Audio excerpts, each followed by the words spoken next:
Hello, ఈరోజు అయితే నేను ఒక మంచి మాటతో మీ ముందుకు వచ్చాను. అదేంటంటే మనందరం చాలా కామన్గా నీ డ్రెస్ బాగాలేదు, నువ్వు చేసిన వంట బాగాలేదు, ఈ కలర్ బాగాలేదు, ఈ మూవీ బాగాలేదు, నీ రీల్ బాగాలేదు, దాని ఎడిటింగ్ అస్సలు బాగాలేదు, ఇంకా ఇలా చాలా విషయాల్లో బాగాలేదు అంటూ ఎదుటి వాళ్ళని బాధ పెడుతుంటాం కదా.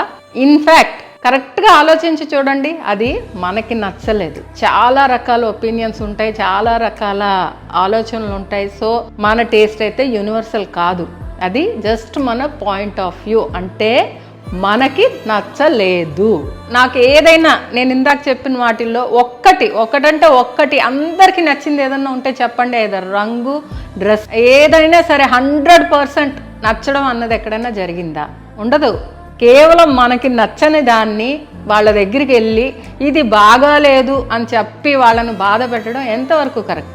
మనం వాళ్ళని హ్యాపీగా ఉంచకపోయినా పర్వాలేదు, బట్ తెలిసి పోయి వాళ్ళని బాధ పెట్టడం అవసరమా?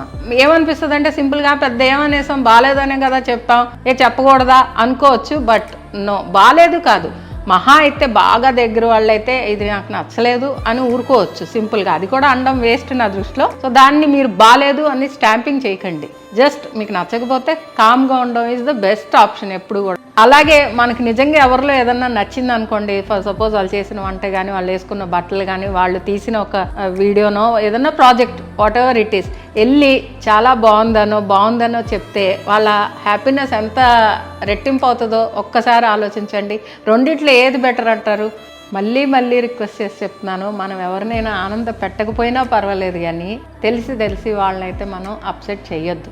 మన పాయింట్ ఆఫ్ వ్యూని మన వరకు ఉంచుకుందాం. బికాస్ మన చేతికున్న 5 వేళ్ళు కూడా ఒకేలాగా ఉండవు, ఒక తల్లికి పుట్టిన పిల్లల కోరికలు కూడా ఒకలాగా ఉండవు. సో అలాగే మన ఆలోచన మన వరకు ఉంచుకుందాం, అందరినీ గౌరవిద్దాం.